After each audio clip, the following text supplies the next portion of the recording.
Welcome, one and all, to Reese Rambles, episode 21. And yeah, I'm on a bit of a streak at the moment. Not only because this is the 21st week in a row that I've managed to release these, which is becoming a bit of a thing, and I'm sure it's something I should probably stop celebrating at some point, but because this is the third thing that I've recorded in a row today. I started off with last week's Ramble, which was number 20, and I've recorded an update, a channel update, which may have gone out on the main channel. I've just kind of put it out there to my some of my supporters and kind of fellow YouTubers, just asking for feedback on that one. It's very raw and still needs a bit more editing at this point.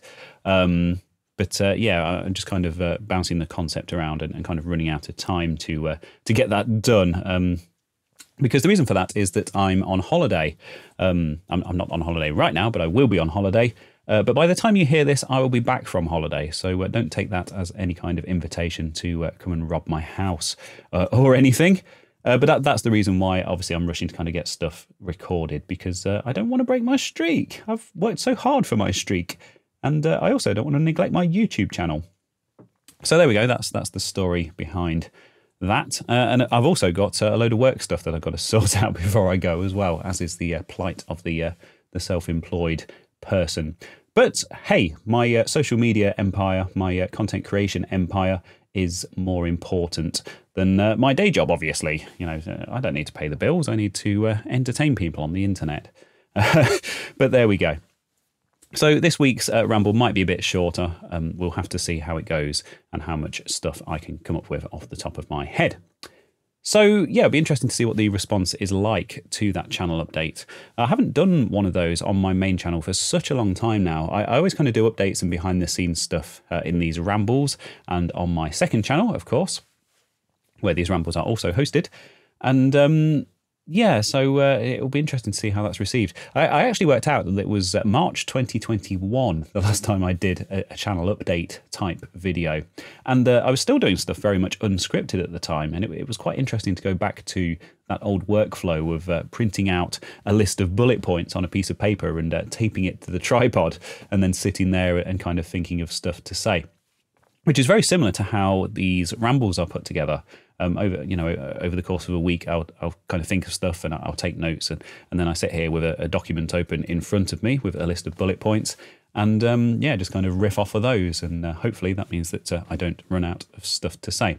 And if I do run out of stuff to say, then I can just stop and put in a little bit of a pause, and yeah, you'll be none the wiser. Yep, just like that. So let's talk about some upcoming videos. Now, there's one project that has been dragging on forever, and it's starting to get on my nerves a bit now, but I am really looking forward to getting this machine done and getting it up and running. And that is the NEC PC 9821. Now, if you know about old Japanese PCs and stuff, you've probably come across a range of systems called the PC 88 and the PC 98, which was the successor to it. And the PC 9821 is, of course, in the PC 98 range. Now, the PC 88 is probably best known for being a bit of a weird architecture and kind of a thing unto itself back in those kind of Wild West days of the 80s, when computer manufacturers were chucking anything at the wall and seeing what would stick. And the PC 88 had some really unique, interesting games that were never released on any other platform, including, if you're familiar with the Bad Apple demo, that's kind of made its way onto lots of different systems. The music in that game, it actually comes from an NEC PC 88 game.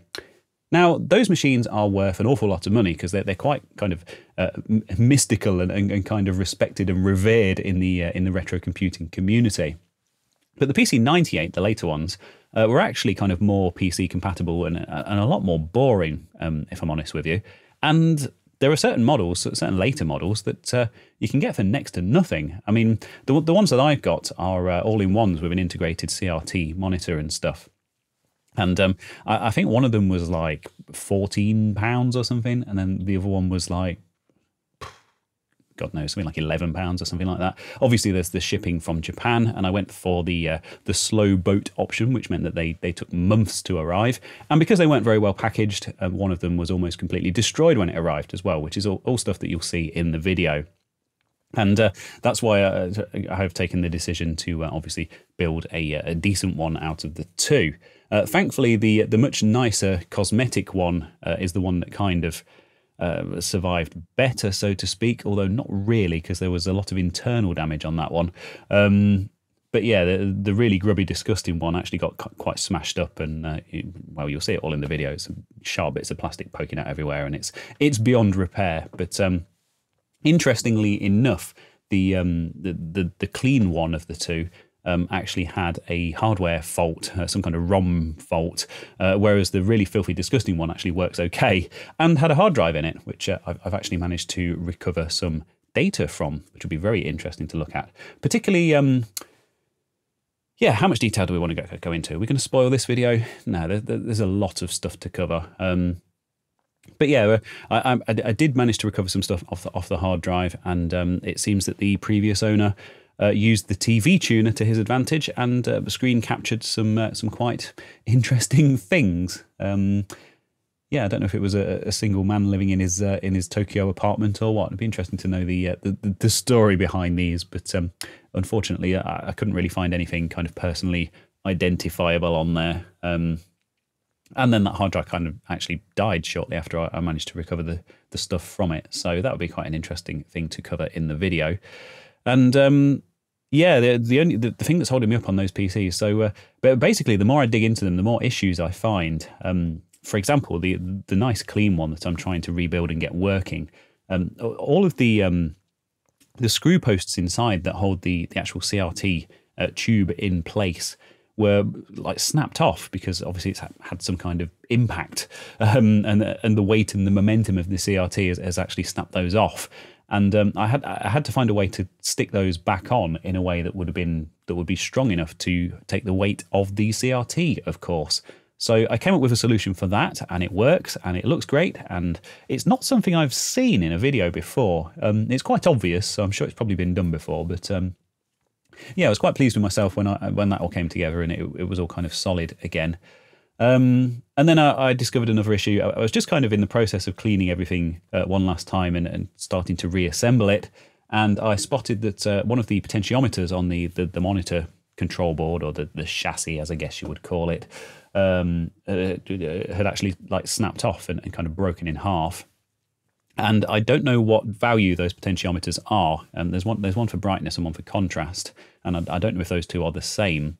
Fortunately, of course, I do have two of those boards, so I've had to dig into the really filthy, disgusting one. And if anything, it's more filthy and disgusting on the inside somehow. And yeah, I'm going to have to use that as a donor and get the potentiometer and either measure the value and try to order a brand new one, or obviously just do kind of a straight swap with that. But yeah, it just seems like every time this project is close to getting buttoned up and put back together, there's another setback. But of course, that's the way with these things. I could have done it as a multi-parter. I don't really like to commit to those because, you know, quite often I put part one out and then the rest of the project gets forgotten about, and then it's like 6 months or a year later and people are saying, oh, well, what happened to that? And it's actually still in bits in the garage, as happened with the Atari video music. I did a part one of that, and I think it was well over a year, wasn't it, until I sort of finished putting that back together. And in that case, the channel had grown so much in that time, and my sort of style of videos had changed so much in that time that I decided to just take the part one down and just start all over again and just do the whole thing as one self-contained video. So I think with the PC 9821, it would be a nice cliffhanger ending to kind of get it to the point where it's complete and booting up, and then say, oh, and here's a load of data that I found on the hard drive, so tune in for part two to see what that's all about. But yeah, ultimately, I don't think that's, considering my particular mindset and my workflow and my kind of ADHD-driven approach to things, I think it's almost inevitable that the second part would be forgotten about for far too long. Or it would just stress me out that, you know, I was working on it to kind of finish something that past me had committed to, that these horrible things that past me does to me to try and screw me over by committing to these projects. How dare he? So another upcoming video, which I've not 100% decided on, but I think I'm going to start tinkering with the script, if only because I've already kind of got that partially in place. And that would be a follow-up to the Atari Museum video, the 6 interesting things I found in the Atari Museum. Now, the story behind that is that it was going to be 10 things originally, because top 10 lists. People love top 10 lists. But I got as far as number 6, and I checked out the word count, and I have like a formula that I apply where I run the word count through a spreadsheet, and it tells me sort of roughly how long the video will be. And because I have my my teleprompter set on the same speed, and I kind of talk at the same speed in all my videos, it's usually a very accurate way of working out how long a video is going to be based on the length of the script. And yeah, I got to the point where it was sort of getting to sort of 15, 20 minutes. I mean, that video ended up being 16.5 minutes in the end. And I knew that it was kind of getting over 15 and getting on for 20. And I thought, that's kind of the length that I want my videos to be. You know, if I carry on at this rate, it's going to end up being getting on for half an hour probably, if I do tell kind of Kurt's story at the beginning, which is something that I really wanted to tell, because I think it is very important. Obviously, it's important to know the backstory of the website anyway, but I think it was important to kind of remember Kurt and kind of his legacy and stuff as well. And I kind of wanted to honour that, rather than just kind of using his work as a way of you know, coming up with some content, which would have been very disrespectful. So I had to have that in, and obviously that was kind of the whole first half of the video. And then once I got into actually looking at the individual things, they were taking a good sort of few minutes each. So yeah, also not just the length of the finished product, but the length of the duration of the sheer amount of work that I had to put into making that video as well. You know, the editing on that video, because it was all kind of still images, and I had to animate them all coming in and stuff like that. And I've got like titles and bits of text on screen and all that kind of stuff as well. It was quite a fiddly one to edit. And I think adding the extra 4 things, you know, it probably would have added like another week or so to the actual sort of final production.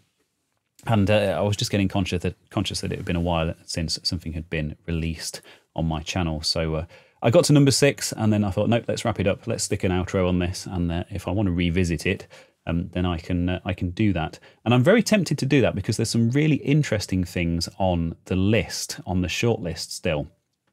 So just to give a few examples, and these aren't necessarily the things that I'm going to cover in the video, because there is so much stuff on there. But just to give a few examples of a few of the things that got cut, and I've got way more than 10 on the list anyway. There's stuff like the Atari 3200, and there's some quite good information on there and some good photos on there.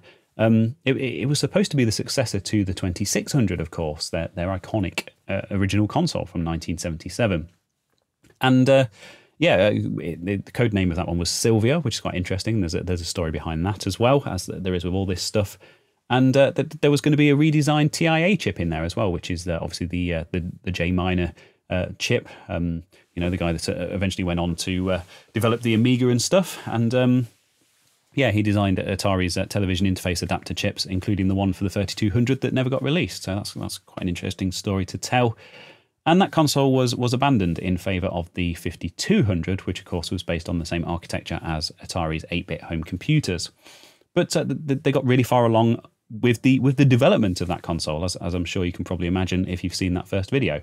You know, Atari developed a load of stuff to the point where it was pretty much ready to go, and then just abandoned it, as was the way when they were kind of rolling in a lot of money and trying to sort of innovate on this kind of stuff at the time.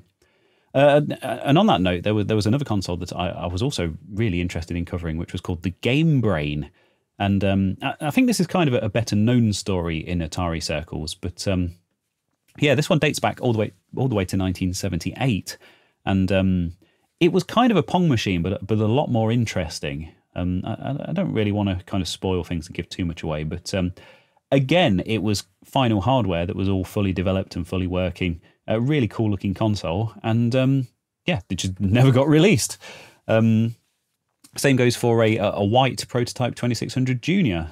For some bizarre reason, they decided to mold one in well, I say white, but it's kind of it's like the Atari ST kind of off-white, greyish kind of colour scheme.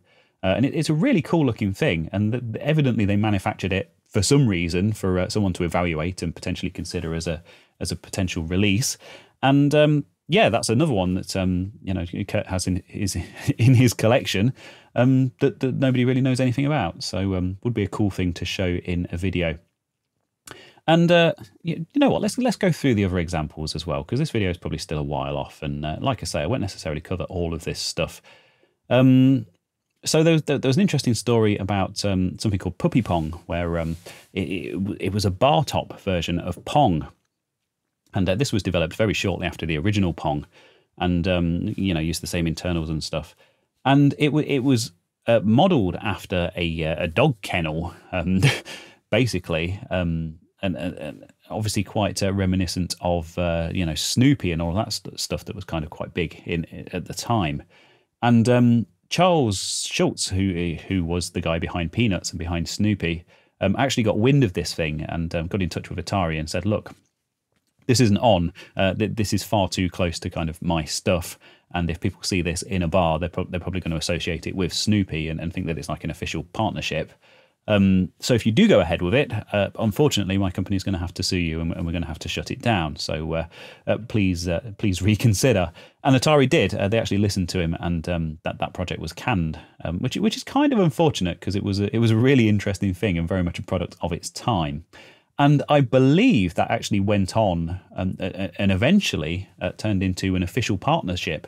And they did actually do a Snoopy Pong, I think. It's one of those things that I need to investigate and research if I am going to do a follow-up to this video. That's kind of also the other aspect of why this would have added a lot of time.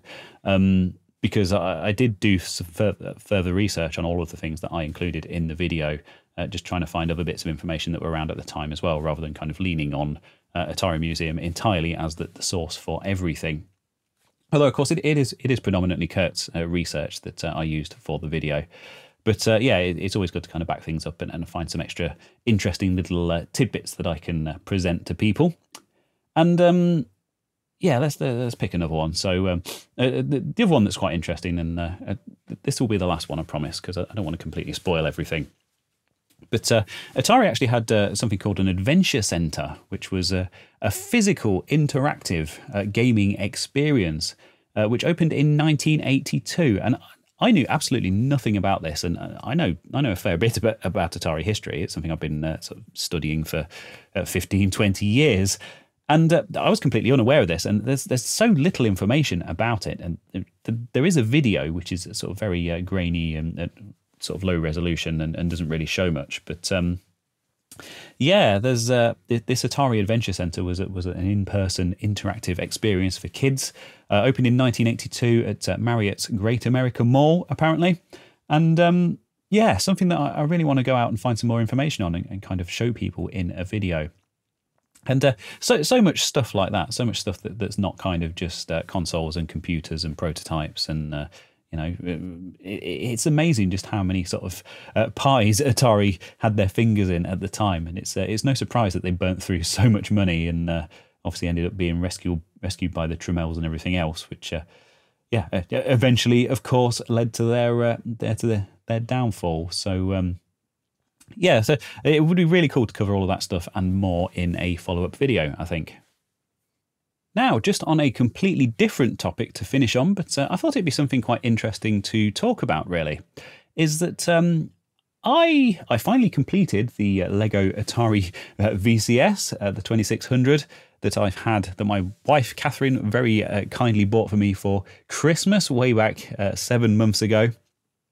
And yeah, I decided to just sit down and build the bloody thing and not bother trying to make a video or live stream it or anything like that. And I had a whale of a time. It was a really fun build. I'm not really into Lego in a huge way. I have built a fair few bits of Lego in my time, but I'm not one of these people who are kind of fanatical about it. But really good build, and I really enjoyed it. And I didn't record the actual build process, but it's got so many nice little features and Easter eggs and cool little touches that were really cleverly designed that I thought, my viewers will be interested in. So I did that I actually did that as a supporter exclusive in the end, and that went out to my patrons, coffee supporters and YouTube channel members at the time, a couple of weeks ago, and really, really excellent feedback on that. And I had a comment from my friend Lee from the channel More Fun Making It. Shout out to Lee. He gets a shout out in almost every single episode now. The very chap that I spoke to a few episodes ago, and he said, "Oh, this should this should have gone out on the main channel," and it really got me thinking. I ended up sending him quite a lengthy and detailed response, and I didn't intend that as kind of criticism of his comment or anything like that, but it really got me thinking. I was thinking, what is the bar for content on the main channel? And it's actually part of the reason that kind of led to the channel update that's gone out, or maybe not gone out.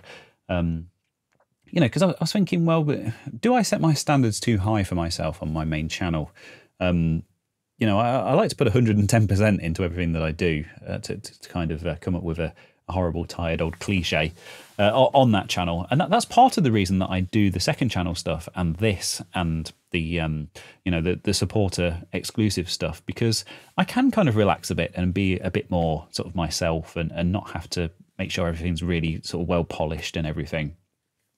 So I sat down and I made a list of points as to why I didn't think it would work on the main channel. And if you I should have had this list up in front of me, shouldn't I? If I knew I was going to be talking about it. So yeah, it's stuff like the framing of the video. Those supporter videos, I record those from a different angle because I think it feels a bit sort of cozier, and it shows a side of the room that you don't get to see in the main channel videos. So that was a decision I took very early on, and all of those videos have just been me kind of doing stuff on the desk. So that angle works quite well for those. And the framing of it was really bad. I wanted to get the whole desk in shot because the box and everything for this Lego set are quite big. And I was kind of squeezed into one side of the screen, and the framing of that was just all wrong. And I also, because I've had so many issues with recording stuff on this desk, particularly on the audio side of things, I've experimented in the past with overhead mics and stuff like that. And the desk itself, I think, kind of resonates and creates some weird like reverberations and harmonics and stuff, which I can't fix in the edit. So unfortunately, I gave up on the idea of an overhead mic. And if I use my mic with the arm that I use for all my other stuff, because of the angle of things and the way the desk's laid out, it's basically going to end up blocking something. It's a good setup for kind of podcast interviews and that kind of thing. But when I'm actually trying to show something on the desk, having a great big mic arm kind of stretched across in front of it just distracts from the whole thing. So the setup that I've gone for those videos is to use my old mic, my old Rode NT. And that came with like a little desk stand. So I just plonk it on the desk, plug it into my laptop. Laptop, sits there in shot on the desk, and I hit record, and it's just very easy to just sort of sit down and record something. And of course, on a main channel video, I wouldn't want the mic to just be kind of sat there next to the laptop with cables everywhere and all that kind of stuff. And also in that video, there was some kind of editing related things that I think wouldn't have made it through to the main channel. The intro, for example, I mean, the whole thing was unscripted, and I basically spent the whole of the first 5 minutes just talking about something completely unrelated to the content of the video. And then finally I was like, oh yeah, and by the way, here's this Lego thing, so let's have a look at this. Of course, I wouldn't do that on the main channel. It would be terrible for retention.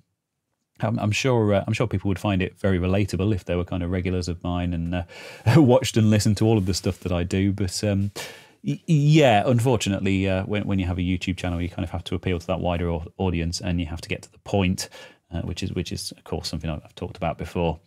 So I have to lose that whole 5-minute intro of me kind of talking to my supporters and thanking them and telling them what's been going on in my life and stuff like that, which would be a real shame. And yeah, on that note, I also had some B-roll shots in that video, which is quite unusual for a supporter video for me. I like to show everything sort of to the camera and do it all in kind of one continuous take, and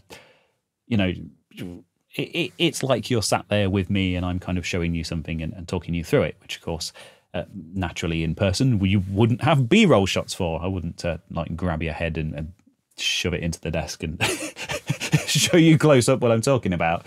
Obviously videos are kind of a completely different medium. But for this one, because I was talking about some of the kind of nice features that they'd included and the little bits and bobs, I thought I need to show those in the video. So grabbed the camera, turned the active stabilization on in the lens, which I don't usually do, and just grabbed some quick handheld shots of the various bits and pieces and kind of overlaid those as I was talking about them. Came out really nicely, but you know, the lighting wasn't perfect, and you know, stuff wasn't necessarily in focus. And usually I would use a tripod for those shots. I'm not saying that I don't put effort into my supporters stuff. Of course, I show them what they need to see and everything, as I would do in a main channel video. But yeah, I think it's a case of trying to keep the Control-Alt-Reese main channel stuff consistently high quality, which is quite a difficult thing to do. And I know there are a lot of channels out there like mine that are, you know, about someone and their projects and fixing stuff and that kind of thing. No, that's not a specific reference to a specific channel, but there are a lot of people out there who you know, will kind of have that ongoing sort of more personal relationship with their viewers, and they will talk about this kind of stuff on their main channel as part of their videos. I just don't like to do that. I like my videos to be kind of a production, and although I am the person presenting them, the videos aren't about me, so to speak, if that makes sense. Probably not. It's probably just the way I've got this all kind of twisted and set up in my mind is a bit odd. But there we go. So they're the reasons that video didn't go out on the main channel and why it went out to my supporters. So that's unlisted on the second channel. So there we go. I hope that was an interesting insight into some behind the scenes things that have been going on and some of my thoughts. As explained right at the beginning, I'm in a rush to get all of this stuff done and get it out there at the moment. So I'm going to go away and I'm going to very quickly edit this together, ready to go, and schedule it or schedule it. I never know the difference between the two. I'm going to very quickly edit it up and schedule it. Let's go with that one. For release for you lovely people. And yeah, I hope you're having a wonderful weekend off in the distant future. By the time I will have already been on holiday and come back, which seems like a lifetime away. But of course it won't be. It won't feel like that at the time, will it? They always go far too quickly. But yeah, I hope that's been interesting for you.